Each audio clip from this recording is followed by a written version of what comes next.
Good morning. Fancy meeting you here. Back on trail. Just got dropped off at 6 o'clock. And as you could see from that sign, just crossed into the 100-mile wilderness. It's go time. 100-mile wilderness, and then Baxter State Park, and then Mount Katahdin. It is within my grasp. I can smell it. It's so close. The victory. The train has been set. The exit transportation has been set. Now it just needs to be done. The food is in the backpack for the 100-mile wilderness. Basically, there's no outs. Of course, now they have food drops and everything that you can do, but I plan on getting through the 100-mile wilderness fairly quickly. Some people take 8, 9, 10 days. No, not doing that. Looking at 4, maybe a little over 4 or less than 4, but around 4. And that's it. Then to Baxter State Park and climbing Mount Katahdin. It's supposed to be nice and sunny and clear for the next several days, so I should have good weather through the wilderness and in Baxter State Park climbing Mount Katahdin. The whole journey has been to bring me here to this point. It's almost over, but it's never over. Just this chapter, and then on to the next journey. Thank you all for following. Thank you all for being a part vicariously of this hiking team. And I hope that not only have you enjoyed the videos and that you keep on enjoying the videos, but that you're inspired and motivated to live life. That's what it's all about for me, is to inspire and motivate and touch people's lives that may be going through something tough and just need that little help every once in a while of somebody who's went through some tough things too. It's going to be an awesome few days, but right now, just the day at hand. It's going to be an awesome day. Big miles planned. Got a lot of day ahead of me still, so I'm going to love it. I'm going to enjoy it. I'm going to enjoy some of this food so this pack keeps getting lighter. Let's do it.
As you can see, the roots and the rocks continue in the 100-mile wilderness. Had a pretty good pace going until just now. It'll get better though. It's temporary. It doesn't last. It's not like this all the time, but as you can see, it's really hard to find places for footholds. Imagine when these are wet. They're even worse. Some of the hardest things to stand on out here are roots when they're wet because they get all slimy and so forth.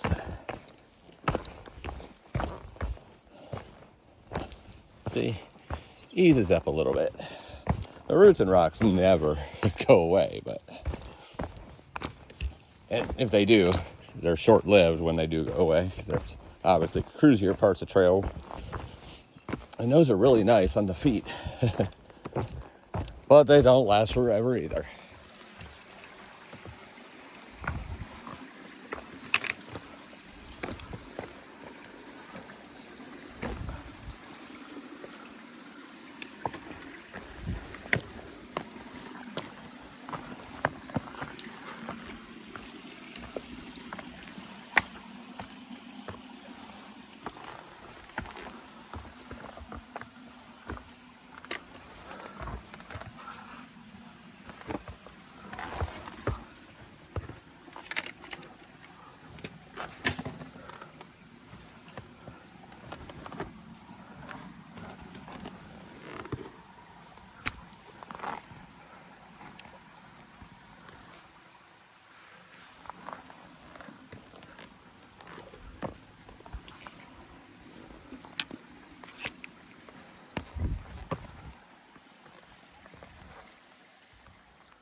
Here's another really nice pond. This one has a little island out in it. That's cool. Third pond of the day.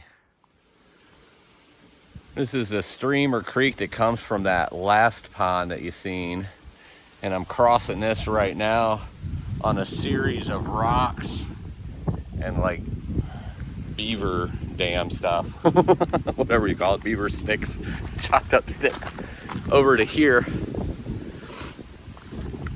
Very dry feet crossing. Unfortunately, no beaver. Aww. Someday I'm gonna get to see a beaver. I've only crossed hundreds, if not thousands, of beaver dams and bogs in my life and existence, and still have never seen one. Kind of annoying, but someday. Nice little waterfall. I bet this is usually a lot more water falling. It's about 60 feet drop. Really nice up here. Be a nice little place to eat a snack or some lunch. But unfortunately, it's only 9:30 and I'm full. Well, I'm not really full, but I'm not hungry. And obviously, I'm trying to keep my food for 4 days here in the wilderness, so not ready to eat quite yet. But see a nice spot. Gorgeous. Absolutely gorgeous. About 7 miles in for the day. Right around 1,000 feet of elevation. Has not been anything big at all. It's like up and downs 100 feet at a time. There will be a couple mountains coming up, and I'm not sure if that's today or tomorrow, but I haven't really looked that far ahead. I'm just walking forward for 100 miles till I get to Katahdin. That's the plan. But just a lot of roots. I mean, a lot of roots. Some rocks. Some of it's slow going. Some of it's cruisier. It gets cruisier as the wilderness goes, from what I've heard. So the roots and ascension and descension will level out more and more as it goes along. But it's a remote, rugged wilderness, so there's going to be a lot of this, I'm sure. Roots everywhere. So like I said, 7 miles in. It's only 9:40 or something like that. So I don't know, right around 3.5 hours out here. So basically 2 miles an hour right now, average. And some of it's been going quite slow. It'd be rough if it was wet, because some of it is just all roots, not even seeing the ground really. So that'd be a little tough, but not bad at all in all. Let's see. Yeah, right on target to get to 25 to 30 miles a day by the time I'm done. So just will depend on the terrain and how the day lays out before me. But as of right now, pretty good pace going. I think I cross a creek that comes down from that waterfall here in a couple tenths of a mile. See if that's a rock hoppable one, or if it's low enough. I mean, low enough to rock hop, or if it's if I'll have to ford it. I think this is one of the ones that normally rushes pretty good, but obviously all the water is down right now, so it's a good benefit to me. Not gonna lie, very happy about that fact right there. Wow, that's beautiful. This is Little Wilson's stream or creek. Water's usually much higher, covering these rocks. You'll be able to rock hop right across there to the other side. The trail comes up there. It's absolutely beautiful though. I don't know if you've noticed, but I say beautiful an awful lot. But it really is. Good grief, that's awesome. Love it.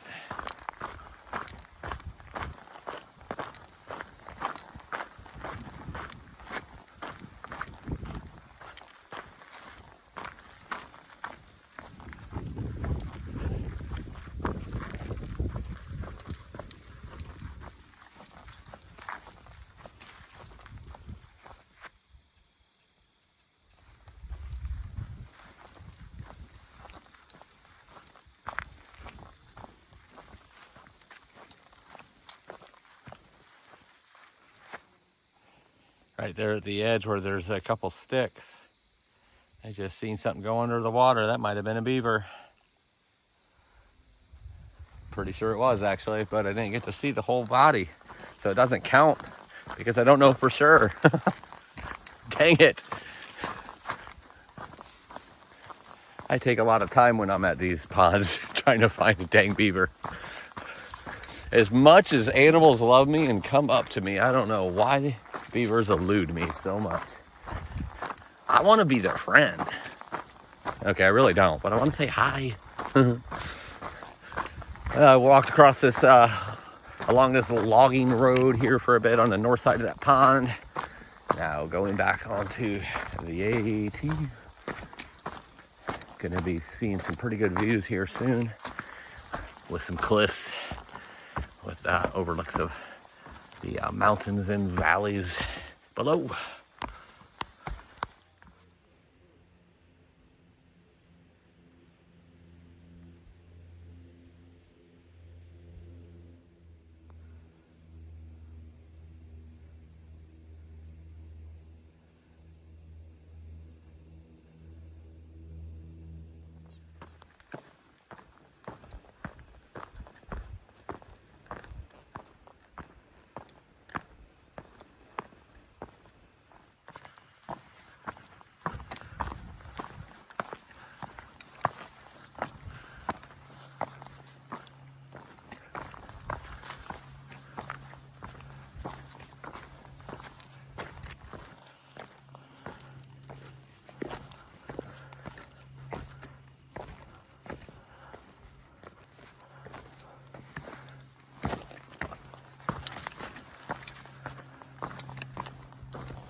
Beautiful green moss everywhere.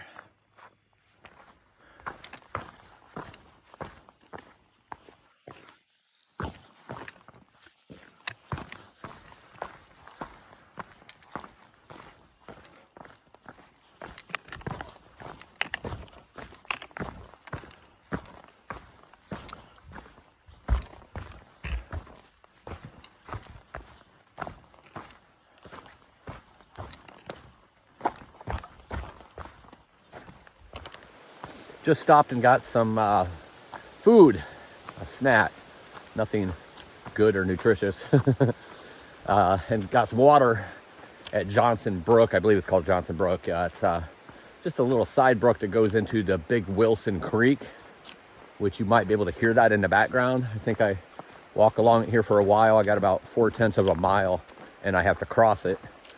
That's going to be about thigh high to crotch high. I've heard a couple different ones, but it's obviously dependent on a person's height and where they cross. So it's going to be cold if it's anything like the Johnson Creek water. That was some cold stuff. It rushes a little bit more or moves a little bit more. That's why you can hear it. It's wider than Johnson. But it's in the sun, so it might be warmer. Anyway, had a snack while I was there as well. I have a big gallon Ziploc bag of chips and cracker combination like I did last time where I made my own munchies. This time I have white cheddar Cheez-Its, Cheetos, barbecue chips, combos, and generic or smaller company in this area, because it was only like $2 for the family bag. And it's the all-dressed flavor, which is really a Canadian flavor, if I'm not mistaken, which I should know because my mother was Canadian, which makes me half Canadian. So I'm going to go with all dressed as a Canadian flavor, and that's my final answer. Did I win $1 million? But the combination of all of it is really good. But then again, I'm a thru-hiker with hiker hunger, so everything is good tasting except tomatoes. No matter how hungry I am, I can't eat tomatoes. It's funny. But going to be crossing Big Wilson Creek. Crossed Little Wilson Creek earlier, and that was nothing that I had to take my shoes off for. I was able to rock hop it. Won't be able to rock hop this one. So, gonna get wet. Hopefully, don't get too wet, and hopefully get across safely. Something about the sunshine being out, though. It always makes it a ford a little easier. I don't know why. When it's dreary and stuff, it just looks more dangerous. It's weird, I know. But it's one of the things I hate the most, or dislike the most, I should say, on a through hike is water fords and water crossings. They give me anxiety. So good thing it's been so dry lately, so these will be a lot less than what they normally are. Gonna be there soon, though. Excuse me. Now I'm belching after my great combination of chips and crackers munchies. Okie dokie then.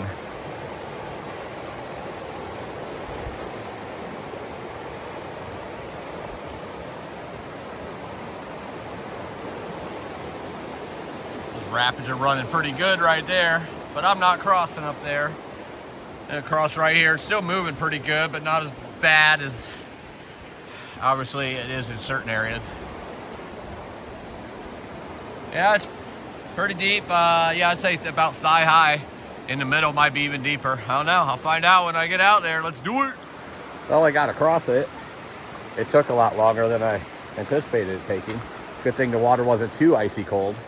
And good thing the temperatures are warm out here. They used to have a rope here.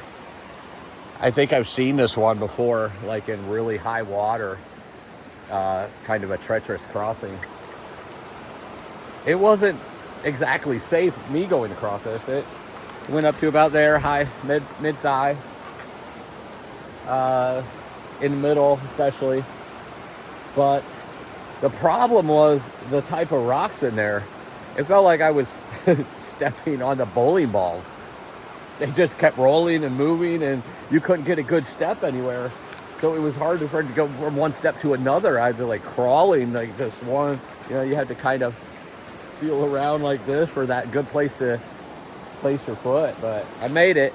I was smart enough to put my wallet and phone in the backpack though, because in case my shorts got soaked, I didn't want them getting ruined. So I'm glad I did that, because I did get wet about halfway up the pocket. So all in all, made it across. So I don't know if this is the worst one or not, but it wasn't too bad. Didn't like it, but those rocks, man, slippery. It's not like flat or sand that you can, or these little pebbles here. Big old rocks, the size of like little bowling balls that just move around down there. It was an experience.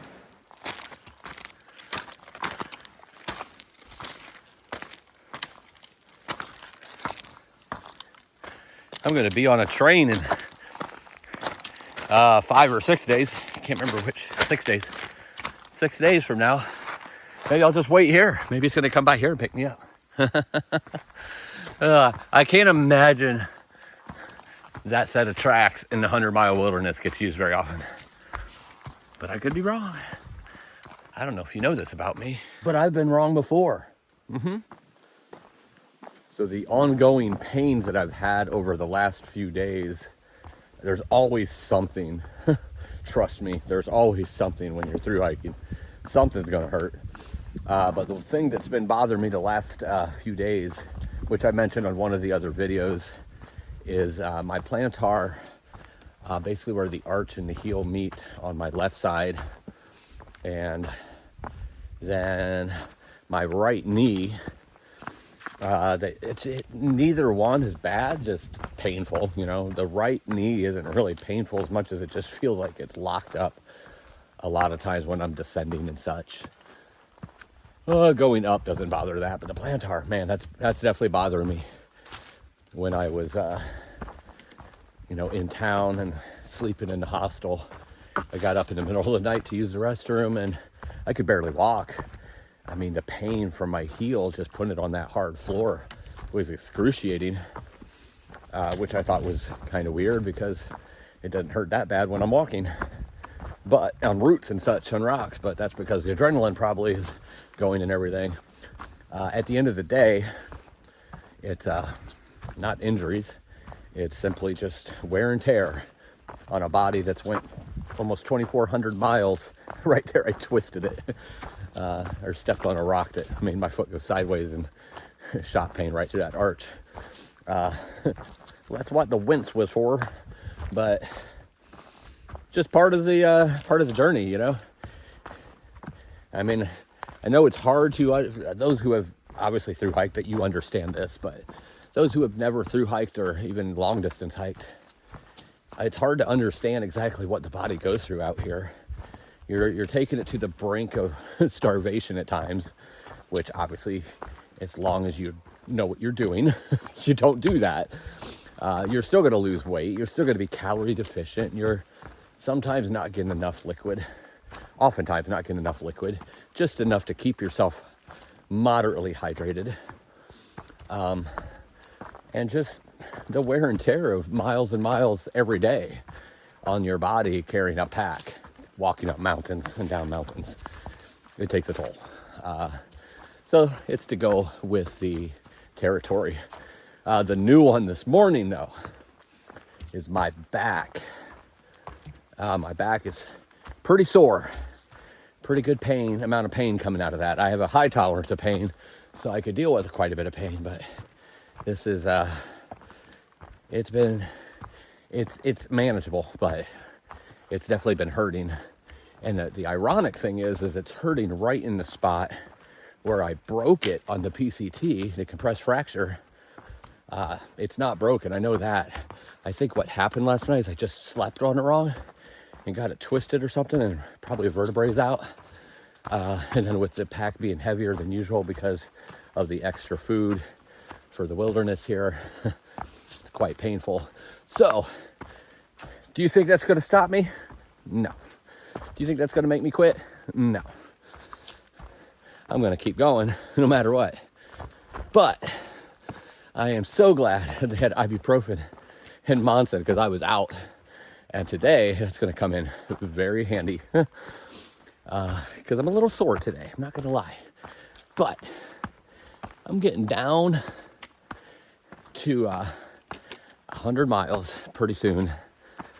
And it's just going to keep falling really quickly after that as I get closer and closer to Katahdin and some just in a few days. I can rest when I'm done. I have a couple other things I need to do, but then rest is definitely on tap. Now, my idea of rest is still climbing mountains at least every other day because my body still has to be kept in tip-top shape. However, there won't be the long miles and, there's going to be at least a couple weeks, months of just resting the body, allowing those things to heal. Because next year there'll be another Thru-Hike or more. And my body needs to always be ready to go. So just a little look into how Fortune's doing and what happens on a Thru-Hike. It's always something. Sometimes it could be an ankle. Sometimes it could be a elbow. Sometimes it could be something that has nothing to do with a Thru-Hike. Like my nipples. If you've been following my videos, that's happened a couple times where all of a sudden, out of the blue, my nipples just hurt. I don't even know why. It has nothing to do with the shirt rubbing against it, like runners get. It's not that at all. It's just like an internal pain, but it just happens. Not everything needs to be analyzed and figured out. Sometimes it's just, well, today my nipples hurt. Today my back hurts. Still gonna keep going, still grinding out a good amount of miles today. Still getting one day closer to Katahdin. Because you don't quit. You just keep pushing and pushing and pushing till you overcome and become victorious on the goal that you're trying to attain.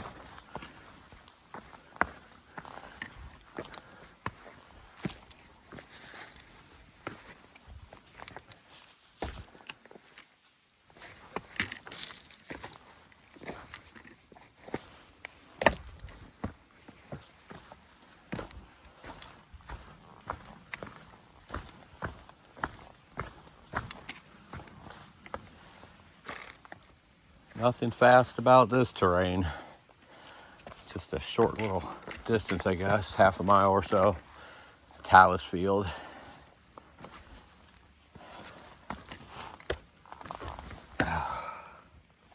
Big old rocks climbing up and down, all slanted, so you never get a good grip.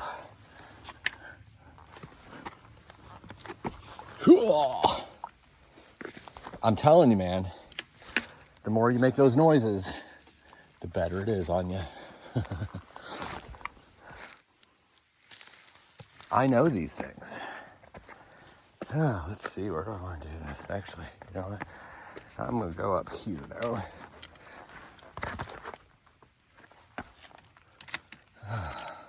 It's because I'm holding the camera. Can't hold on to the rock.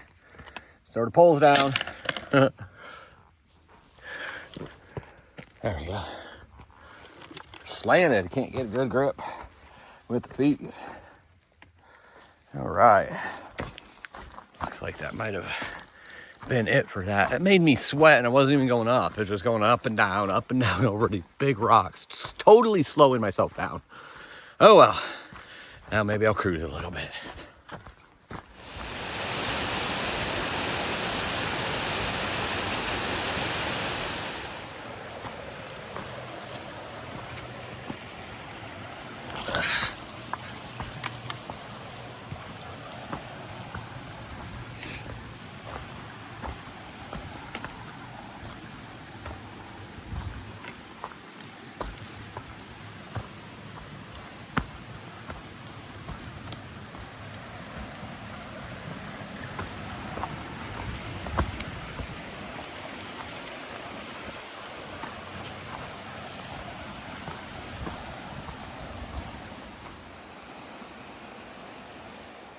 "100 miles to go to the summit of Katahdin." Whoa! Climbing right now up to some nice views of the coming mountain that I will be climbing. about a mile from those views and about 3 miles from the summit. And somewhere in there, I will hit a milestone, hit the 100-mile mark. That's actually for the southbounders, meaning when the southbounders get started from Mount Katahdin, that's their 100-mile mark. So obviously for me, it means I have 100 miles to go. But that is not the northbounder milestone for the day. That will be coming in between the views and the summit. That will be 2,100 miles. 2,100 miles on the trail this year of the Appalachian Trail completed, which will mean I have 97.4 left at that point, because the trail is 2197.4. Get it? So that will be the big milestone, the last big marker, and the first time that the miles to go will be under 3 digits. Only 2. Point something. I'm excited. It's chiseling away little by little, and we'll keep doing so over the next few days.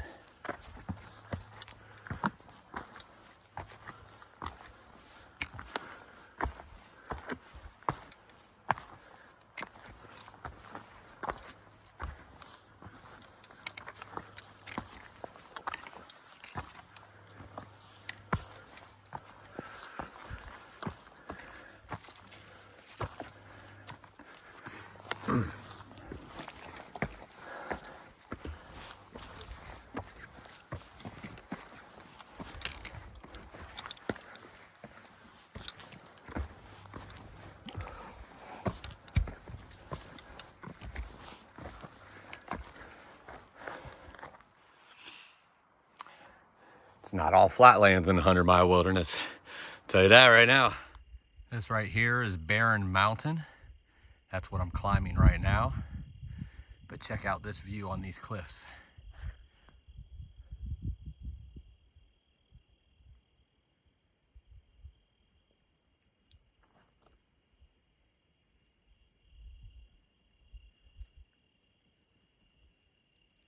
Insane, isn't it?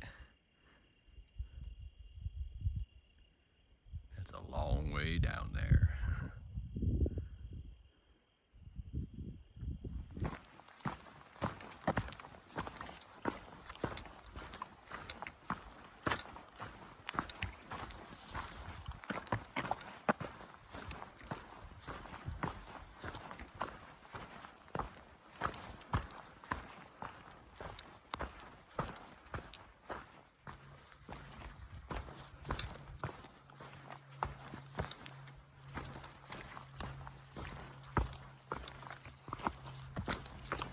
Oh, there it is.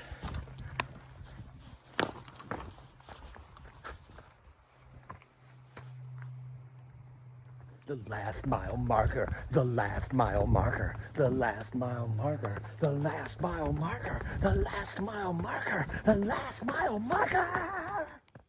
And with 97.4 miles to go, 2,100 miles of my Appalachian Trail thru-hike is in the bag.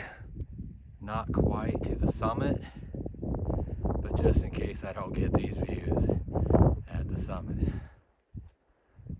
That's amazing. Standing on the summit of Barren Mountain. An old fire tower that's not operational anymore. Not too good of views except above some of the trees up here.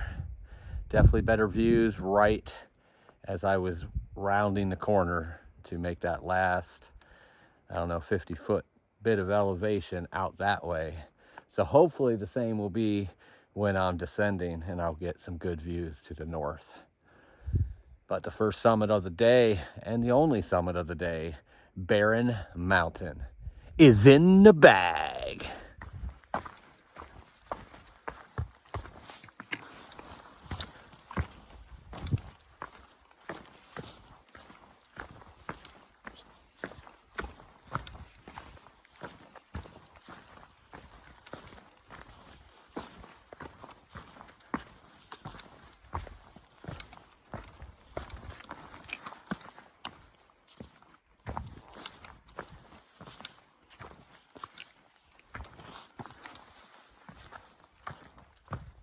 done for the day. Gonna set up camp right here. It's a lean-to that's 0.3 off the trail. But I'm gonna set up my tent right here, surrounded by this beautiful pond. That trail getting here though was a pain in the butt. Rocks and broken bog boards, 0.3 off the trail, slow. Have to walk up that again in the morning. Oh well. I don't know if there was any camping between here and the next lean-to, and that was like 6 miles away, so I was ready to stop. Beautiful area. Another day is done. Another one starts early in the morning. 95 miles to go. Live life.